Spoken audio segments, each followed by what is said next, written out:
जय हिंद सब। कैसे हैं आप सब? अच्छे हैं? आप अच्छे ही रहें। सर्वे भवन्तु सुखिनः, सर्वे सन्तु निरामया, सर्वे भद्राणि पश्यन्तु मा कश्चित् दुख भाग भवेत्। इसी विराट और शुभ मंगल कामना के साथ हम क्षितिज भाग प्रथम के पाठ 2 काव्य खंड में लल्लद्यद्, एक अलग ही प्रकार का सा नाम है कवियत्री महोदया का, और कश्मीरी भाषा की लोकप्रिय कवियत्री हैं। इन्होंने वाक, कश्मीर की जो काव्य शैली है ना, इसको क्या कहा जाता है? वाक। क्या कहा जाता है?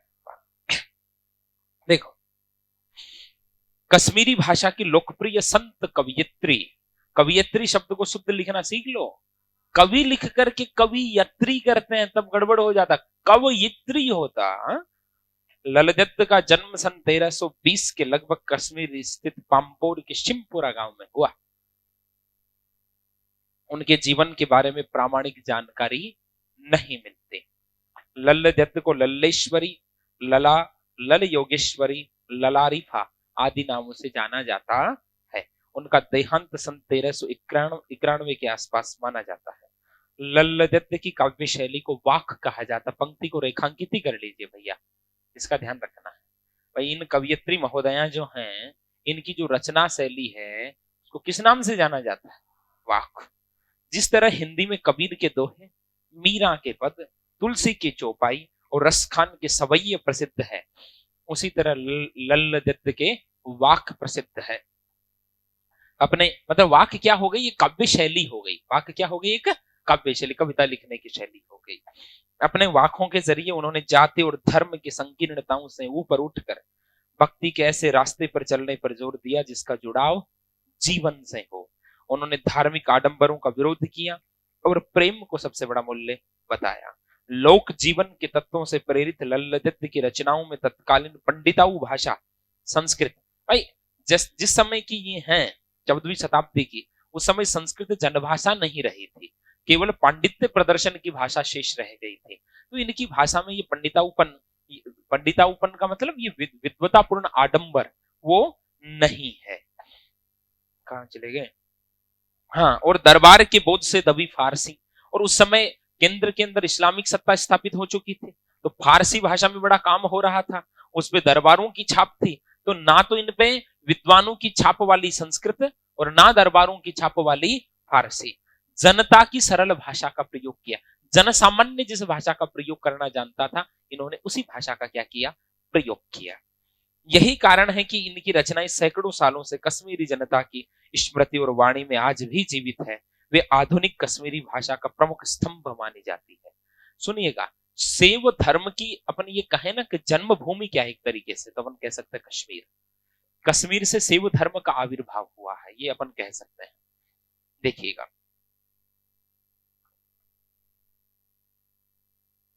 विद्यार्थियों को भक्ति काल की व्यापक जनचेतना और उसके अखिल भारतीय स्वरूप से परिचित कराने के उद्देश्य से यहाँ लल्लद्यद् के 4 वाकों का हिंदी अनुवाद प्रस्तुत किया जा रहा है। पहले वाक में लल्लद्यद् ने ईश्वर प्राप्ति के लिए किए जाने वाले अपने प्रयासों की व्यर्थता की चर्चा की है। दूसरे में बाह्य आडंबरों का विरोध करते हुए ये कहा कि अंतःकरण से संभावी होने पर भी मनुष्य की चेतना व्यापक हो सकती है। ये तो अपन पढ़ते हैं तब समझ आएगी ये बातें, तो है ना। ये 4 वाकों की चर्चा हुई है। इन्होंने तो कश्मीरी में लिखा है, लेकिन यहां उसका हिंदी ट्रांसलेशन है। पहला, बड़ी सरल भाषा में लिखा है इन्होंने। रस्सी कच्चे धागे की खींच रही मैं नाव, जाने कब सुन मेरी पुकार, करें देव भवसागर पार। पानी टपके कच्चे सकोरे, व्यर्थ प्रयास हो रहे मोरे, जी में उठती रह रह हूक, घर जाने की चाह है। और 4 पंक्तियां, वो जैसे कक्षा के अंत में गुरु जी 4 लाइन सुना, वो 4 लाइन में वाक लिखे इन्होंने, है। और समझना, रस्सी कच्चे धागे की खींच रही मैं नाव। नाव शरीर, इस शरीर को मैं खींच रही हूं कैसे? जैसे शरीर रूपी नाव को। अब नाव को खींचने के लिए क्या है? कच्चे धागे, मतलब ये श्वासों की जो टूटती डोर जो है ना, ये कच्ची सी जो डोर है, इससे मैं अपने शरीर रूपी नाव को खींच रही हूँ। जीवन के अंतिम प्रयाण वार्धक्य की बात कर रहे हैं। जाने कब सुन मेरी पुकार, करे देव भव सागर पार। और मुझे कब इस भव सागर से भगवान पार लगा दे, कब मेरी पुकार सुने, ये तो ईश्वर ही जाने। पुकार का भाव है, रस्सी कच्चे धागे की खींच रही मैं नाव, जाने कब सुन मेरी पुकार, करे देव भवसागर पार। मैं अपने जीवन रूपी नाव को खींच रही हूं इन सांसों की कच्ची डोरी के सहारे। बोले सांस भी अब जीवन के अंतिम पड़ाव में है तो कब तक साथ देंगे। ठीक है, मैंने कई प्रयास किए, जाने कब सुन मेरी पुकार, मैंने बड़ी पुकार की है परमात्मा से, लेकिन कब उनको दया का भाव आए और कब मुझे इस भवसागर से क्या कर दे, पार कर दे। पानी टपके कच्चे सकोरे, अरे आप कभी कुम्हार के यहाँ से कच्चा वो बर्तन लेके आए हैं? अरे कच्चा छोड़िए, अपन जैसे गर्मियों में घड़ा लेकर के आते हैं ना, कोरो घड़ो बोला आप, ठीक है, उसमें आप पानी भर दो, उसमें कई दिनों तक पानी टपकता है ना। तो ये कहते हैं ये जो कच्चा बर्तन है, शरीर को ही कहा है, पानी टपके कच्चे सकोरे, जैसे कच्चे बर्तन से पानी टपकता है ना, वैसे अब इस जीवन से श्वास रूपी लड़ भी छूटती जा रही है। जीवन अपने अंतिम चरण की ओर है, व्यर्थ प्रयास हो रहे मेरे, और मैंने कई प्रयास किए उस परम तत्व को प्राप्त करने के लिए, लेकिन सबके सब क्या हो रहे हैं, व्यर्थ हो रहे, पार पड़ नहीं रही। जी में उठती रहे हुक, लेकिन हृदय में बार बार उस प्रिय से मिलने की, उस परमात्मा से मिलने की उत्कंठा जागती है, बार बार वो हुक जगती है। घर जाने की चाह है घेरे, और कहां जाने की चाह है, घर। घर कौन, परमात्मा का घर। कौन, ये तो ससुराल है, हाँ ये तो ससुराल, घर तो वही है जी। ठीक है, वहां से आए यहाँ थोड़े दिन रुकना, फिर वापस वहीं जाना, ये भाव। अरे आपने सुना होगा, ये भजन नहीं सुना क्या, कि मैली चादर ओढ़ के कैसे द्वार तुम्हारे आऊं, हे पावन परमेश्वर मेरे मन ही मन शर्माऊं। कि मैंने इस चदरिया को मैली कर दिया, आत्मा, चदरी मानी आत्मा। आपने मुझे ये बड़ी उज्जवल चादर दी थी, लेकिन मैंने संसार में दाग लगा करके इसको क्या कर दिया है, मैला। अब इस मैली चादर को लेकर के तुम्हारे द्वार में कैसे आऊं। ठीक है, एक आपने और सुना होगा, लागा चुनरी में दाग छुड़ाऊं कैसे, अब घर जाऊं कैसे। तो आपको लगता होगा ये फिल्मी गाना है, फिल्मी गाना नहीं, ये भजन है, मन्ना डे ने गाया, फिल्म में ही है ये, मन्ना डे ने गाया है इसको। लागा चुनरी में दाग छुड़ाऊं कैसे, अब घर जाऊं कैसे। ठीक है, चुनरी मानी आत्मा, आत्मा में संसार की मोह और आसक्ति और गलत कार्यों का दाग लग गया, अब घर कैसे जाऊं। घर कौन, ईश्वर। ठीक है, तो ये ध्यान रखें इस बात का। एक वो भी सुना होगा, चदरियां छीनी रे छीनी, राम नाम रस भीनी, चदरियां छीनी रे छीनी। कबीर का है, कबीर ने गाया है इसको। चदरियां कौन, आत्मा। ठीक है, 5 रंग से 5 तत्व से बनी चदरियां, ऐसे कहते हैं ना। फिर बाद में रंगरेजा को दीनी, रंगरेज कौन, गुरु। ठीक है, जैसा रंग रगा रंगरे ने लालो लाल कर दीनी, चदरियां झीनी रे झीनी। अब मुझे लगता है मुझे कथा करना आरंभ कर देना चाहिए मुझे कभी कभी ये फील आता है। ठीक है, रस्सी कच्चे धागे की खींच रही मैं नाव, जाने कब सुन मेरी पुकार, करे देव भवसागर पार। पानी टपके कच्चे सकोरे, व्यर्थ प्रयास हो रहे मेरे, जी में उठती रह हुक, घर जाने की चाह है घेरे। मतलब ये जीवन के अंतिम पड़ाव की ओर है, मृत्यु सन्निकट है। लेकिन मृत्यु सन्निकट है, घर जाना तो जाते हैं, उस परमात्मा के पास जाना तो चाहते हैं, लेकिन उससे पहले आत्म साक्षात्कार भी कर लेना चाहते हैं। और इनको इस बात की पीड़ा भी कि कब ये सांसों की डोर छूट जाए, लेकिन मुझे वो ईश्वर की प्राप्ति तो हुई ही नहीं। रस्सी कच्चे धागे की खींच रही मैं नाव, मतलब मैं अपने जीवन रूपी नाव को खींच रही हूं कच्चे धागे। अरे जैसे नाव को किनारे लाते हैं तो रस्सा बांध करके खींचते हैं ना। ठीक है, तो मेरे पास तो ये क्या है, सांसों की टूटती हुई डोरी है, कच्ची सी डोरी है। कब टूट जाए कौन जाने, जाने कब सुन मेरी पुकार। और मेरी पुकार सुनकर के कब देव जो है, कब परमात्मा भवसागर से मुझे पार उतारे। पानी टपके कच्चे सकोरे, जैसे कच्चे बर्तन से पानी टपकता है ना, वैसे जो है ना मेरे भी जीवन जो है ना टपक ही रहा है। अब जीवन अंतिम प्रयाण की ओर जा रहा है, व्यर्थ प्रयास हो रहे मेरे। और मैंने ईश्वर को प्राप्ति के लिए जितने प्रयास किए वो सब क्या साबित हुए हैं, व्यर्थ साबित हुए हैं। जी में उठती रहे हुक, लेकिन हृदय में बार बार वो वेदना जन्म लेती, बार बार वो उत्कंठा जन्म लेती है परमात्मा से मिलने की, घर जाने की चाह है घेरे। और उस परमात्मा के घर जाने की चाह जो है, लालसा अभिलाषा कामना लिप्सा जो है, बार बार जाग जाती है। आगे देखिए, खा खाकर कुछ पाएगा नहीं। सुनना ध्यान से, शादियों की सीजन चल रही है, ध्यान से सुनना।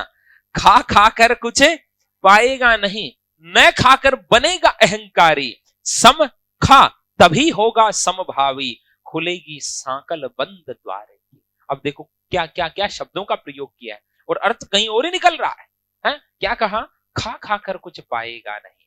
क्या खा क्या क्या क्या खा कर? बताइए, जैसे क्या कहना चाहती हैं लल्लेश्वरी देवी? है जी, क्या खाने की बात है? काजू कतली? यहाँ काजू कतली की बात नहीं है। संसार के जो विषय हैं, संसार के जो भोग हैं, संसार की जो माया है, इसमें डूब करके इन भोगों का कितना ही भोग कर लो, इन भोगों का कितना ही भोग कर लो, इनसे कोई तृप्ति न मिलने वाली और इनसे कुछ मिलने वाला भी। जैसे कबीर कहते हैं ना कि ये संसार तो पलाश के पुष्प की तरह है, अपन इंतजार करते हैं कि पकेगा तो क्या पता कितना सुंदर रस निकलेगा इससे स्वादिष्ट, लेकिन निकलती है रुई। निकलती क्या है? तो वही है, ये कह रहे हैं कि संसार के भोगों को कितना ही भोग लो, मिलने वाला सब निशार है। कितनी काजू कतली खा लो, सब निशार है। ठीक है, खा खा कर कुछ पाएगा नहीं। यहाँ खाने का मतलब भोजन नहीं है। भोजन करना मत छोड़ देना कहीं आप कवियत्री की बात सुन करके। यहाँ खाने का मतलब संसार के भोगों में डूबना। अरे लोग संसारिक भोगों में डूबते रहते हैं ना, भौतिकता का जीवन जीते रहते हैं और उसी जीवन को जीवन का यथार्थ समझते हैं और लगता है कि जीवन में बहुत बड़ी कोई उपलब्धि हासिल कर ली हो। लेकिन कवियत्री कहती है कि संसार के भोगों से कुछ प्राप्त होने वाला नहीं है, न खाकर बनेगा अहंकारी। लेकिन जो नहीं खा रहा उसके मन में अहंकार जन्म लेगा। मतलब जो संसार के भोगों से विरक्त होकर के वैरागी का जीवन जी रहा है, योगी तपस्वी का जीवन जी रहा है, उसके मन में एक अहंकार जन्म ले ही लेता है कि मैं इन सबसे उत्कृष्ट हूं, ये सब भोगों में डूबे हैं, मैं नहीं डूबा, मैं योगी हूं। ये अहंकार उसमें कहीं ना कहीं आ ही जाता है। इसलिए कवियत्री क्या कहती है? सम खा तभी होगा समभावी। ना तो पूरी तरह छोड़, ना पूरी तरह पकड़, मध्यम मार्ग अपना। बुद्ध की तरह मध्यम प्रतिपदा का उपदेश देती है। कौन सा मार्ग अपनाना है? मध्यम मार्ग अपनाना है। ना तो कंप्लीटली त्याग करो, ना कंप्लीटली उनमें डूबो, सहजता के साथ जीवन जीते जाओ। जीवन के साथ साथ जो चीजें आ रही है वो आ रही हैं, ना उनसे दूर भागना है, ना उन्हीं में डूबना है। सम खा तभी होगा समभावी। एक मध्यम मार्ग अपना ले, खुलेगी सांकल बंद द्वार की। जो बंद द्वार है ना परमात्मा तक जाने का, उसके सांकड़ पड़ी हुई है, वो बंद है, ताला पड़ा हुआ है, तभी वो खुलेगा। तभी उस परम तत्व की ओर जा पाएंगे। तो कौन सा मार्ग अपनाना है जी? किस तक जाने के लिए? परमात्मा तक जाने के लिए। पूरी श्रीमद् भगवत गीता का यदि मैं सार एक शब्द में दूं तो यही है, स्थिर प्रज्ञ। हर स्थिति में बुद्धि स्थिर रहे। सम शत्रु च मित्रे च तथा मान अपमानयो शीतोषण सुख दुखेषु समः संग विवर्जित। शत्रु मित्र के साथ समान व्यवहार। तुल्य निंदा स्तुतिर्मौनि संतुष्टो येन केनचित्। निंदा और स्तुति में समान व्यवहार। शीतोष्ण सुख दुखेषु, सर्दी और गर्मी में समान व्यवहार। सुख और दुख में समान व्यवहार। ऐ निकेता, घर के प्रति अत्यधिक मोह भी ना हो। स्थिर मति, बुद्धि हमेशा स्थिर रहे। यो में प्रिय, ऐसा व्यक्ति मुझे प्रिय है। कौन कहते हैं? कृष्ण। एक शब्द में यदि श्रीमद् भगवत गीता को आप समझो तो वो शब्द क्या है? स्थिर प्रज्ञ। क्या है? स्थिर प्रज्ञ। बुद्धि हर स्थिति में कैसी रहनी चाहिए? स्थिर रहनी चाहिए। ठीक है। यो न हर्षति न द्वेष्टि न सोचती न कांक्षति। ना बहुत ज्यादा खुश होना है, ना बहुत ज्यादा दुखी होना है, ना आसक्ति में डूबना है। एकदम समभाव से जीवन जीते जाओ। और कृष्ण से बड़ा इसका कोई उदाहरण नहीं। कृष्ण गोकुल में रहते हैं, कितना प्यार मिला गोकुल के अंदर कृष्ण को। यशोदा जैसी मैया, नंद जैसे बाबा, इतने बाल सखा, गोपियां कितना चाहती हैं कान्हा को। लेकिन जब कर्तव्य ने पुकारा, कृष्ण ने मुड़ करके ना देखा। देखा क्या है? कहते हैं कि तकरीबन 80 वर्ष के थे जब महाभारत युद्ध हो रहा था, लेकिन कर्तव्य प्रमुख था। कर्तव्य प्रमुख था। और जब आवश्यकता पड़ी धर्म की, तो पहले उनके लिए धर्म था निजी, मान मर्यादा, शपथ, प्रतिज्ञा कोई महत्वपूर्ण नहीं थी। ठीक है। एक बार एक व्यक्ति के मन में ये जिज्ञासा जन्मी, और ये आपके मन में भी जन्म लेती होगी कि ईश्वर तक जाएं कैसे, कैसे पहुंचे। संसार में तो राग रंग है, अरे हैं, यहां तो आंखों को कई लुभावने दृश्य लुभाते, जिह्वा को बहुत से स्वादिष्ट जो है व्यंजन है ना वो आकर्षित करते हैं, वो ललपलाने लगती है कि कब आए काजू कतली। समझ रहे हैं आप इस बात को? कानों को बहुत सी मधुर आवाज सुनने की आदतें पड़ जाती हैं। कि सुनना पड़ता है संगीत जो है। तो संसार में तो राग रंग है, लेकिन उस परम तत्व तक जाए कैसे? एक व्यक्ति यही जिज्ञासा लेकर के विदेहराज महाराज जनक के पास पहुंचा। जीवन का बड़ा सुंदर ये आपको वो मार्ग दे रहा हूं। तो जनक के पास पहुंचा कि महाराज आप राजा हैं, राजा के तो तमाम राग रंग के साधन हैं, लेकिन लोग आपको विदेह कहते हैं। देह होते हुए भी देह के बंधनों से आप मुक्त हैं, ये कैसे संभव है? भाई राजा को तो युद्ध भी करना पड़ता है, राजा के तो राग रंग भी सब रहते हैं, राज सत्ता का ऐश्वर्य भी रहता है, उसको तो कभी क्रोध भी करना पड़ता है। आप विदेह कैसे? देह होते हुए देह के बंधनों से मुक्त कैसे? जब ऋषियों में भी विवाद होता है तो उनका निराकरण करने वो आपकी शरण में क्यों आते हैं? आप कैसे ऐसे कर पाते हो? तो उन्होंने कहा कल आना, कल बताऊंगा। कल वो आया। तो जैसे ही वो द्वार पे प्रवेश किया, उसने एक सैनिक ने उसको एक जलता हुआ दिया दिया, एक इसको हाथ में रख लो, महाराज का आदेश है, इसको लेकर ही महाराज से मिलने जाना है। उसने रख लिया और उन्होंने कहा कि महाराज का आदेश है, यदि दिए में से एक बूंद बाहर गिर गई ना तेल की, तो तुम्हारा सर काटा जाएगा, तुम्हारा उत्तर तो बाद में दिया जाएगा। वो बेचारा डर गया। राजा योगी अग्नि जला की उल्टी रीत। अब वो दिया लेकर के गया, जैसे ही द्वार में प्रवेश किया, बड़ा सुंदर नृत्य चल रहा, नर्तकियां नृत्य कर रही, मन तो गया उधर, देखा भी, लेकिन ध्यान किस पे है? दिए पे है। दिया बुझ न जाए, तेल न गिर जाए। आगे उसको बड़ा अच्छा भोजन परोसा गया, बेचारा खा तो रहा है, लेकिन जो है ध्यान किस पर है? बीच में योद्धा युद्ध करने मन किया, देखें, लेकिन ध्यान कहां है? दिए पे है। ठीक है, बीच में कई सुंदरियां खड़ी हैं, ठीक है, लेकिन ध्यान किस पर है? दिए पे। अब महाराज की शरण में गया कि पसीने में तरबतर होकर के, महाराज ने कहा कि आ गया तू? कि जी आ गया। एक उत्तर मिल गया, एक उत्तर लेने तो इतना परेशान होके आया हूं, कभी भी नहीं समझा कि ध्यान दिए पे रखना है। समझ गए आप? अरे ध्यान हर समय उस परम तत्व पर रखना है। संसार के पूरे भोगों के बीच में से निकल करके आया वो व्यक्ति, लेकिन वो भोग उसको बांध न पाए। उन भोगों का भोग तो कराया, लेकिन वो भोग उसके मन को बांध न पाए, क्योंकि ध्यान किस पर था? दिए पर। वैसे ही हर क्षण ध्यान किस पर हो? ईश्वर पर हो। अर्जुन ने प्रश्न किया कृष्ण से कि प्रभु हर क्षण मैं तुम्हें याद नहीं कर सकता, मैं क्या करूं? अथ चितम समाधातुम शक्नोसि न मयि स्थिरम अभ्यास योगेन तुम अमिच्छाप्तुम धनंजय, कि हर क्षण मैं तुम्हें याद नहीं कर सकता, मैं क्या करूं? तो उन्होंने कहा अभ्यास योग करो। कौन सा योग करो? अभ्यास योग क्या? भगवान की कथाओं को सुनना, कहना, भगवत चर्चा करना, अच्छी संगति में रहना। उससे क्या है कि भटकने की राहें बंद हो जाती है। तो अभ्यास योग करना चाहिए पर्यायवाची याद करने के लिए। साहित्य के इतिहास के तथ्यों को याद करने के लिए कौन सा योग करना है? अभ्यास योग, क्योंकि कर्मशु कौशलम योगम, कर्म की कुशलता ही क्या है? योग है। खा खा कर कुछ पाएगा नहीं, न खाकर बनेगा अहंकारी, सम खा तभी होगा समभावी, खुलेगी सांकल बंद द्वार की। कि संसार के भोगों में डूबा रहा जीवन भर तो भी कुछ न मिले, और अहंकार के साथ इनको त्याग करके चला गया, अलग दंभ पैदा होगा, मान पैदा होगा, मद पैदा होगा, सम खा तभी होगा समभावी। लेकिन बुद्धि स्थिर तभी रहेगी जब कौन सा मार्ग अपनाएगा? मध्यम मार्ग अपनाएगा। खुलेगी सांकल बंद द्वार की, और उधर जाने का जो रास्ता है ना, परमात्मा तक जाने का, और उसमें जो सांकल पड़ी हुई है वो भी तभी खुल पाएगी। समझ में आ गया भाई? अरे समझ में आयो नहीं? तो हाँ हूं भरो यार, जीवित रहने का प्रमाण देते रहो मुझे। आई सीधी राह से, आई सीधी राह से, गई न सीधी राह, सुसम सेतु पर खड़ी थी, बीत गया दिन आहे, जेब टटोली कोड़ी न पाई, माझी को दूं क्या उतर आई।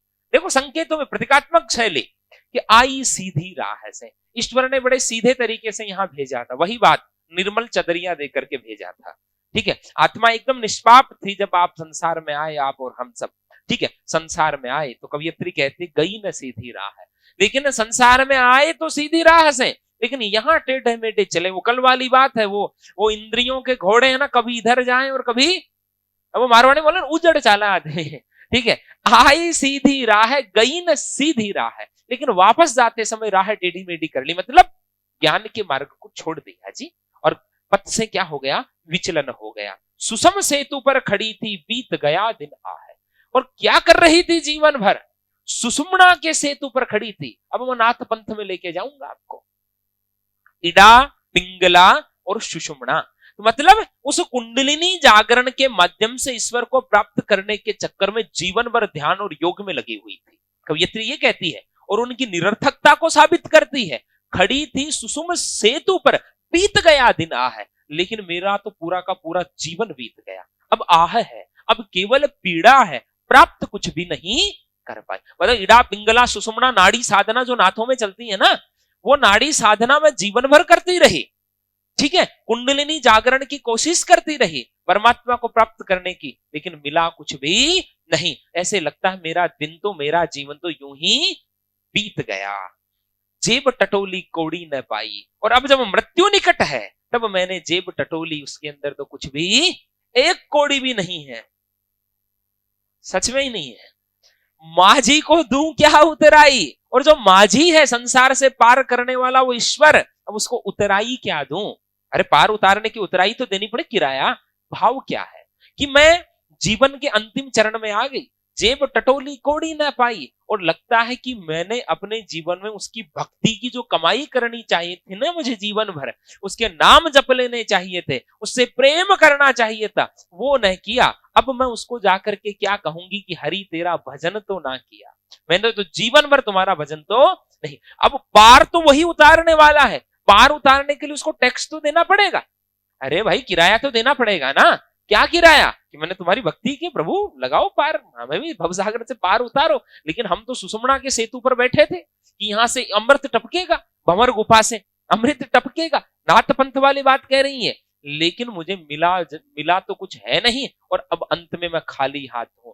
मेरे पास जो भक्ति की पूंजी होनी चाहिए थी, जिस पूंजी के सहारे मैं संसार सागर पार कर सकती थी, वो पूंजी मेरे पास नहीं है। ये कौन कहते हैं? कवियत्री लल्लेश्वरी। समझ में आ गई बात? संकेतों में बात कह रही कवियत्री। अब थामा कत्तिक कवियत्री बणशो देख लो साहब। थल थल में बसता है शिव जी, शिव शिव शिव शिव धर्म, थल थल में बसता है शिव ही, भेद न कर क्या हिंदू मुसलमान, ज्ञानी है तू स्वयं को जान, वही है साहिब से पहचान। ये क्या कहती हैं कि थल थल में बसता है शिव जी, संसार के कण कण में वो परम तत्व मौजूद है, संसार के हर कण में वो परम सत्ता मौजूद है। भेद न कर क्या हिंदू मुसलमान, और हिंदू मुसलमानों के चक्कर में क्यों बटे पड़े हो, सबको बनाने वाला वो परम पिता एक है। ज्ञानी है तो स्वयं को जान, यदि ज्ञान की थोड़ी बहुत भी है सुधि तो स्वयं को पहचानो, क्योंकि परमात्मा तो स्वयं के भीतर है, वही है साहिब से पहचान। साहिब शब्द किसके लिए लिया गया है? ईश्वर के लिए, कि स्वयं को जानिए। परमात्मा तो स्वयं के भीतर है, बाहर खोजना नहीं है। और ये संप्रदायवाद का जो चक्कर है कि ये हिंदू है, ये मुसलमान है, ये सिख है, ये जैन है, ये ईसाई है, इनके चक्कर में नहीं लड़ना है और ना इनके चक्कर में पड़ना है। ठीक है, ये कौन कहती? कवियत्री लल्लेश्वरी। बताइए समझ में आए चारों वाक? अरे आए, काफी सरल भाषा थी। अब इनका परिचय देख लीजिए, अब परिचय से समझ में आ जाएगा पूरा खेल। विद्यार्थियों को भक्ति काल की व्यापक जन चेतना और उसके अखिल भारतीय स्वरूप से परिचित कराने के उद्देश्य से यहाँ लल्ल दत्त के 4 वाक्यों का हिंदी अनुवाद प्रस्तुत किया जा रहा है। पहले वाक्य में कवियत्री ने ईश्वर प्राप्ति के लिए किए जाने वाले अपने प्रयासों की व्यर्थता की चर्चा की है कि मेरे तो जैसे कच्चे बर्तन में से पानी टपकता है, वैसे सब कुछ मेरे तो सब प्रयास विफल हो गए, प्रभु कब कृपा करें मुझे पार उतारे। ठीक है, दूसरे में बाह्य आडंबरों का विरोध करते हुए कहा गया है कि अंतःकरण में संभावी होने पर ही मनुष्य की चेतना व्यापक हो सकती है। दूसरे शब्दों में कहें तो माया जाल में कम से कम लिप्त होना है। दूसरे में यही तो कहा है।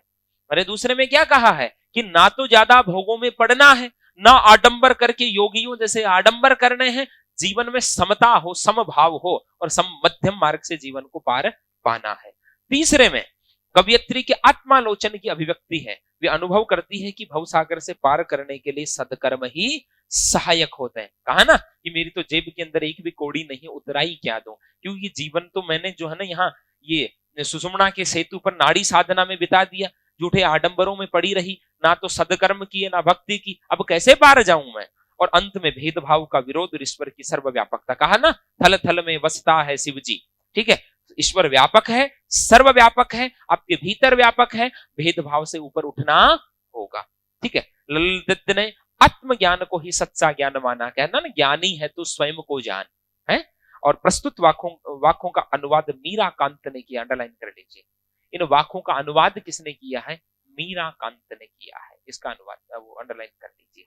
ये है आपकी ललित महोदया। प्रश्नों को देखें क्या? रस्सी यहां किसके लिए प्रयुक्त हुआ और वह कैसी है? सांसों की डोर के लिए हुआ है। और वो क्या है? कमजोर है, क्योंकि जीवन के उत्तरार्ध की ओर है कवियत्री। कवियत्री द्वारा मुक्ति के लिए किए जाने वाले प्रयास व्यर्थ क्यों हो रहे हैं? ठीक है, क्योंकि अब जीवन के अंतिम पड़ाव की ओर है और सच्चा ज्ञान प्राप्त नहीं। संसार के आडंबरों से ईश्वर को प्राप्त करना चाहा, लेकिन वो संभव है नहीं। घर जाने की चाह से क्या मतलब है? ईश्वर के घर जाना, परम तत्व में विलीन होना। ठीक है, जेब टटोली कौड़ी ना पाई, कि जीवन भर की पूंजी का अंत में आकलन किया कि मैंने कितने सदकर्म किए, कितने लोगों का भला किया, तो पता चला मैंने तो कुछ भी नहीं किया। तो जेब टटोली कौड़ी न पाई मतलब जीवन में पुण्य की पूंजी इकट्ठा नहीं की।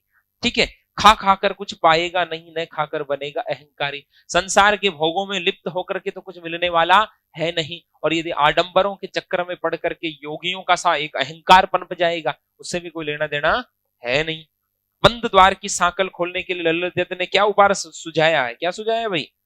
समखा तभी होगा समभावी, कि जीवन में मध्यम मार्ग को अपना करके आगे बढ़ना चाहिए। ईश्वर प्राप्ति के लिए बहुत से साधक हठ योग जैसी कठिन साधना भी करते हैं। हठ योग नाथों में चलता है, ठीक है, लेकिन उससे भी लक्ष्य प्राप्ति नहीं होती। ये भाव किन पंक्तियों में व्यक्त हुआ है? सुसुम सेतु पर खड़ी थी, बीत गया दिन आ है। कि जीवन भर हठ योग करती रही, सूर्य चंद्र नाड़ी की साधना करती रही, इड़ा पिंगला के माध्यम से सुषुम्ना को जगाने की कोशिश करती रही। सुषुम्ना तो जागी नहीं और जीवन का अंतिम पड़ाव जरूर आ गया। ठीक है, और ज्ञानी से कवियत्री का क्या अभिप्राय है? जो आत्म अवलोकन करे, जो स्वयं को जान ले, वही कौन है? ज्ञानी है। आप वो ज्ञानी हैं, आत्मावलोकन कीजिए और पर्यायवाची याद कीजिए। ओके, जय हिंद।